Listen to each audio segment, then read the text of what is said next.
So Bob, how are you doing personally through all of this? Well, I would say it's a bit of a challenge. The I'm the only people who are actually working in the two piers over water are people taking care of the animals or taking care of the people taking care of the animals, Yeah. and everyone else who's still on the payroll is working virtually um, from home. I'm sitting across the street. We have a couple of floors of office space. I'm the only human being here. Um, and so I get to look out the window at the roof of the aquarium and Elliott Bay, and it's just weird. Unlike a lot of us, you've got animals and exhibits to take care of. How how much planning did it take for you to sort of continue those operations? How did you have to pivot and adjust to make sure that those folks could continue to do that work to keep your animals safe and healthy? Well, so just as a prelude, the realization that we needed to close came very quickly, and and uh, so fortunately on the animal side, um, the team uh, that is in charge of that has emergency procedures and a whole crisis management detailed program. And so we were very lucky to have that in place. And that includes a whole hierarchy of almost like a military operation, because we can't afford to not have everything working and have the people there. When did you sort of accept that, okay, we're going to have to close here? I mean, what was your thinking in early March as social distancing guidelines were being developed and announced? So as we were tracking this on a daily, hourly basis, our initial feeling up until Wednesday of that week was that it looked like we had the plans and capabilities in place to remain open on some sort of basis. And we met with the full staff on Wednesday morning of that week and sort of laid out that thinking. And by the end of Wednesday, we realized that that was now not going to be possible. And so we had our final in-person staff meeting the next day, Thursday, and announced that the aquarium would be closed Friday. And it was, came as a shock, I think, to everybody. It came as a shock to us. But, there we were. 85% of our revenue depends upon people coming in one way or another to the aquarium, either coming through and buying a ticket or membership or evening events or getting something to eat in the cafe or the gift shop. And if we run through all the money, that's it. So how have you had to adjust financially through all of this? Are you seeking federal CARES Act funding? Are you eligible for certain programs? How have you had to adjust the operations of the aquarium? So immediately we reduced the monthly payroll by 50%. Mhm. And that affected 95% of the staff in one way or another, either from full layoffs or partial layoffs or sharp reduction in salary. Um, and we did apply for the loan forgiveness program and received $1.7 million from that, which is material and certainly helpful in getting through a few weeks.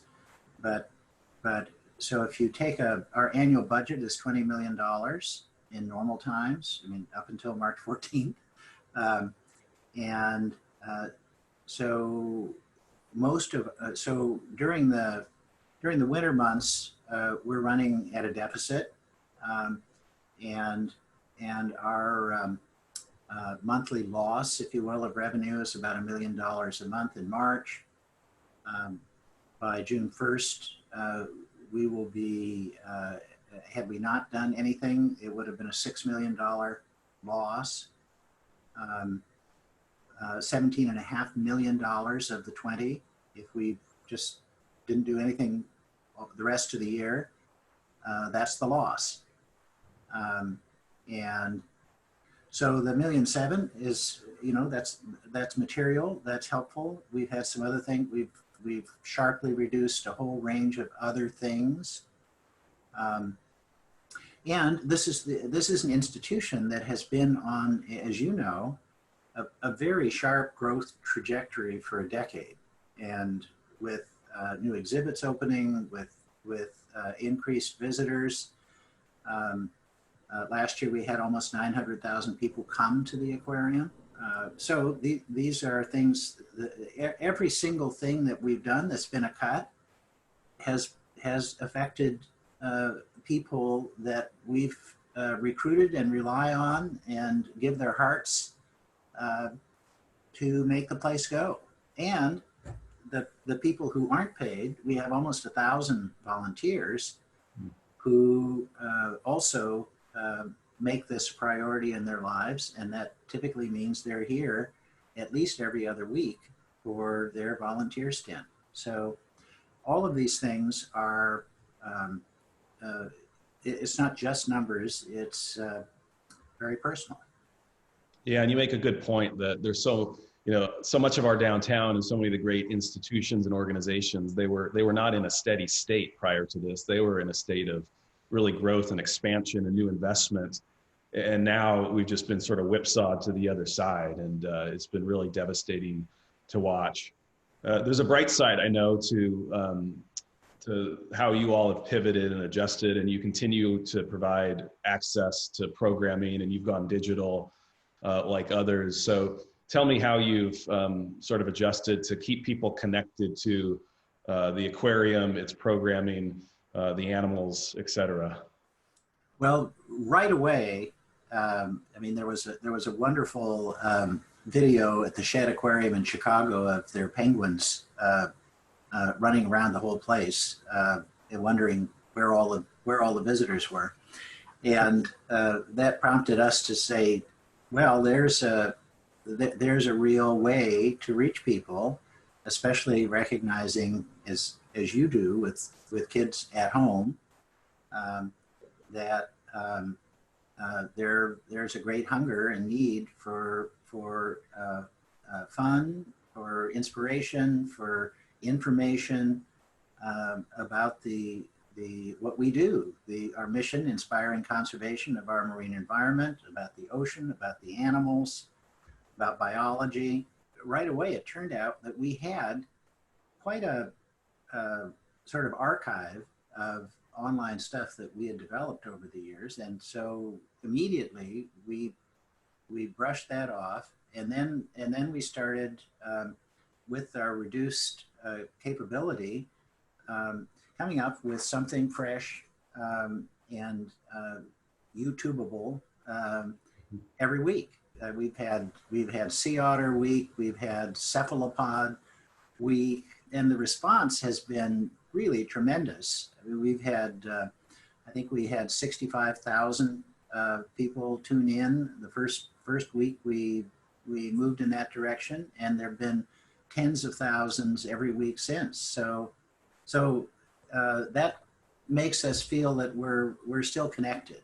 I have great respect for all the challenges that you're dealing with and leading the organization and your team through, and appreciate you spending time to talk to me today. And I'll be tuning in this afternoon to some great content online from the aquarium with my kids, and staying connected to the great institution in our downtown. So thanks again, Bob, and I hope you stay healthy and are well, and same for your team and board and all your volunteers. Thanks for your leadership through this whole business, John. Very good. Take care, Bob. Bye-bye.